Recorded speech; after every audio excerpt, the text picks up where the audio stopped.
पूर्वी उत्तर प्रदेश की राजनीति पर बात हो और पूर्व सांसद रमाकांत यादव का नाम न आए, यह मुमकिन नहीं। चलिए आपको आज लिए चलते हैं पूर्वी उत्तर प्रदेश के आजमगढ़ जनपद के फूलपुर ब्लॉक में, जहां रमाकांत यादव का जन्म हुआ। गांव का नाम है चकगंज अली शाह। रमाकांत यादव 3 भाई हैं। सबसे बड़े लल्लन यादव, जिनकी वर्तमान में उम्र 85 साल है, और चकगंज अली शाह के वर्तमान ग्राम प्रधान भी हैं। फिर रमाकांत यादव व उमाकांत यादव। आपको बतला दें कि इन भाइयों के सर से पिता का साया जल्द ही उठ गया, जिसके बाद बड़े भाई लल्लन यादव ने बड़े भाई के साथ साथ पिता व मार्गदर्शक का फर्ज भी बखूबी निभाया। रमाकांत यादव के पिता मंडल कांग्रेस कमेटी के सदस्य भी रहे। 1980 के दशक के दौर की बात है, जब आजमगढ़ सहित पूरे देश में कांग्रेस की ही लहर थी। उसी दौर में रमाकांत यादव के बड़े भाई का टिकट फूलपुर विधानसभा से कांग्रेस ने काट दिया।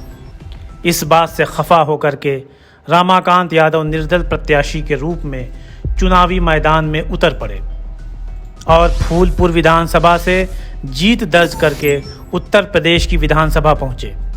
उसके बाद रमाकांत यादव ने पीछे मुड़ कर नहीं देखा।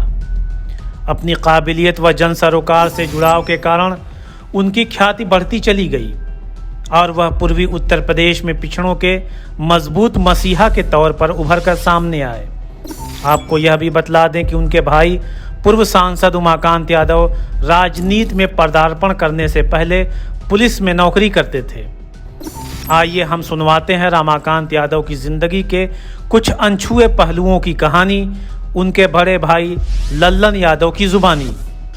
कहते हैं कि वीरवान होनहार के होत चीकने पात, और इस लाइन को पूरी तरह से चरितार्थ करके, पूरी तरह से ज़मीन पे उतार करके पूर्व सांसद रमाकांत यादव जी ने पूरे पूर्वी उत्तर प्रदेश में अपनी राजनीति से एक अलग जगह, एक अलग मकाम बनाया है।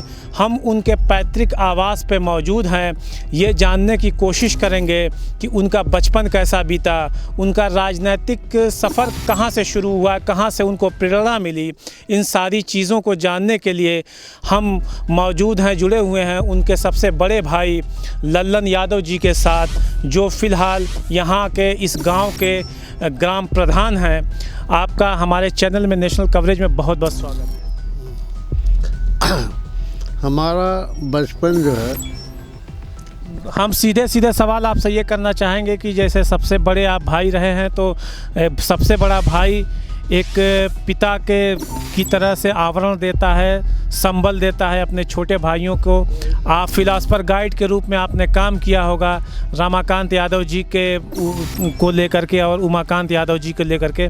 तो इनका राजनीतिक सफ़र शुरू कहाँ से हुआ, इसके बारे में थोड़ा सा आप प्रकाश डालें। रमाकांत जी का जी, ये सन 1982 में कांग्रेस से मेरा टिकट मिला, फिर काट दिया गया। वहीं से ये रुष्ट हुए और निर्दल प्रत्याशी के रूप में ये लड़े चुनाव और वहाँ जीत गया। और जीतने के बाद तब से वो लगातार विधायक रहे और उसके बाद फिर सांसद भी रहे 4-5 बार। आपके परिवार की कुछ राजनीतिक पृष्ठभूमि इससे पहले रही या नहीं रही है? बहुत पुराने में तो हमारे पिताजी मंडल कांग्रेस कमेटी के महामंत्री रहे हैं, जब आज़ादी की लड़ाई थी तब। तो मतलब आपके पिताजी मंडल कांग्रेस कमेटी के सदस्य रहे हैं, और राजनीति की जो आप लोग के प्रेरणा मिली पिताजी से ही मिली। तो कोई ख़ास ऐसा मोड़ बताइए जहां से पूरी तरह से इनको सांसद जी को प्रेरणा मिली कि हमको राजनीति में ही अपना करियर बनाना है और लोगों की सेवा करना है। कुछ ऐसा मोड़, कुछ ऐसी ख़ास कहानी अगर आप लोगों के साथ, हमारे साथ शेयर करना चाहें तो बताइए। वही 82 के बाद से उनका दिमाग जो है पढ़ाई लिखाई छोड़ करके राजनीति ही में अपना जुट गए। वहीं से उनकी राजनीतिक शुरू हुई और तब से आज तक वो चले आ रहे हैं राजनीति का। आपका क्या रोल रहा इन सब सारी चीज़ों में? मेरा रोल रहा कि मेरे पिताजी, ये लोग छोटे थे तब मर गए थे।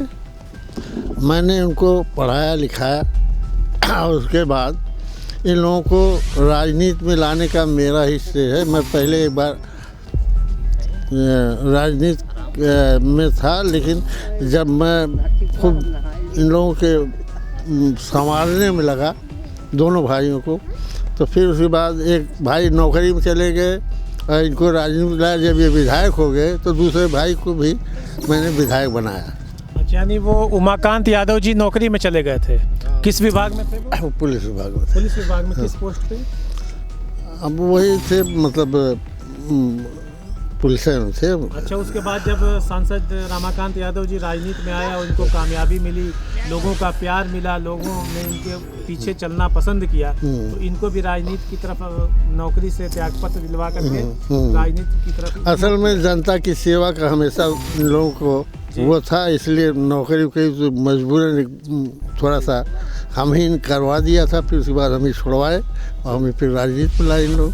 बहुत से एमपी एमएलए इस क्षेत्र से हैं, पूर्वांचल की धरती से हैं, लेकिन रमाकांत यादव जी का एक ख़ास जगह है, ख़ास पहचान है, ख़ास मकाम है। शेरे पूर्वांचल उनको कहा जाता है। इसके बारे में सुनकर आपको कैसा लगता है, कैसा महसूस होता है? बड़ा गर्व होता है, लेकिन उन्होंने जनता की इतनी सेवा किया है, इसलिए जनता उनके साथ हमेशा रहती है और रहेगी है।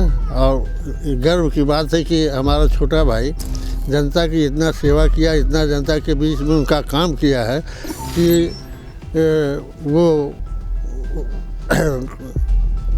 जनता के लिए बहुत प्रिय हो गए हैं। बचपन के बारे में कुछ बात करेंगे, उनके बचपन के बारे में, बचपन की कुछ ख़ास बातें, जैसे कुछ लोग मतलब मैंने पहली लाइन ही कहा कि वीरवान होनहार के, तो मतलब इस तरह के जो लोग होते हैं उनका बचपन से ही कुछ कैलिबर और कुछ चीज़ें दिखाई देती हैं, समझ में आती हैं। इसके बारे में कुछ बात मतलब आप समझें कि 24 साल के अंदर तो विधायक हो गए। 24 साल में पहली बार विधायक जी। अच्छा, और तेज थे ही दिमाग से और उस तरह से भी निर्दल हुए थे पहली बार। हाँ, निर्दल हुए थे। और बचपन कैसा गुजरा? बचपन अब हम अपना जितना हमसे हो सका इनको अपना संभाले, ठीक ठाक था, जहाँ तक आप कर सकते थे वहाँ तक आपने किया अपनी व्यवस्था से। लेकिन उस थोड़ी व्यवस्था में इन लोगों ने एक पूरे आपके नाम को पूरे उत्तर प्रदेश में इन्होंने रोशन किया। आप बड़े भाई हैं, पिता के समान हैं, तो स्वभाव बचपन से कैसा था और पढ़ाई लिखाई कहाँ तक हुई? जब ये पहली बार विधायक हुए तो वही आप समझें कि हाई स्कूल पास किए थे। अच्छा। उसके बाद ही विधायक हो गए। अच्छा। और उसके बाद कहाँ कितना पढ़े कितना नहीं, और उमाकांत जो तो MA PhD और LLB सब कर लिए, लेकिन इनके बारे में नहीं पता कितना ये किए। कहा जाता है कि पढ़ने से ज़्यादा गढ़ा जो रहता है वो ज़्यादा बेहतर होता है, और रमाकांत यादव जी की पढ़ाई भले से ही उच्च स्तर तक न रही हो, लेकिन वो जिस तरह से गढ़े हैं और जिनका जैसे उनका पब्लिक में इंटरेस्ट है, जिस तरह से पब्लिक से कनेक्ट करते हैं, ये भी चीज़ लाजवाब है। इसके बारे में क्या कहेंगे? नहीं, उनके में तो आकर्षण है ही है, क्योंकि इतना वो लोगों के साथ। उनकी एक ये ऐसी बात थी कि उनकी मेमोरी इतनी तेज़ थी, कभी भी उनको 25 साल पहले देखे होंगे तब भी वो पहचान जाते हैं। इसलिए उनसे और जनता खुश रहती है कि ये इनको पूछा नहीं पड़ता कहाँ आपका घर है। आइए अब आपको मिलवाते हैं लल्लन यादव की बड़ी बहू से, जो वर्तमान में फूलपुर से ब्लॉक प्रमुख हैं। हम आए हैं, ये गांव समझ लीजिए बहुत पिछड़ा था, 22-23 साल पहले आप समझ सकते हैं। लखनऊ में मेरी परवरिश हुई है, पढ़ाई लिखाई सब वहीं हुई है, और अचानक एक गांव में आना मैनेज करना बड़ा मुश्किल था, लेकिन फिर भी किया, सबका सम्मान रखा, क्योंकि इस घर से और जिस घर से हम आए थे दोनों का सम्मान रखना था। गांव की महिलाएं बहुत पिछड़ी थी, उनको समझाना बहुत मुश्किल था। धीरे धीरे सबके दिमाग में डालते गए कि मतलब कहाँ से कहाँ समाज पहुंच रहा है।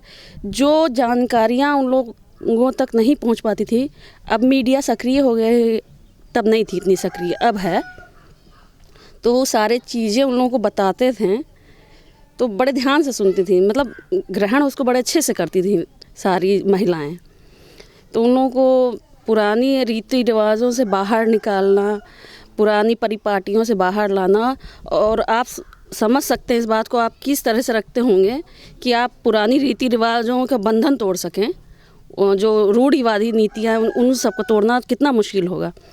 तो आज की डेट में देखेंगे तो महिलाएं काफ़ी आगे जा चुकी हैं इस गांव की।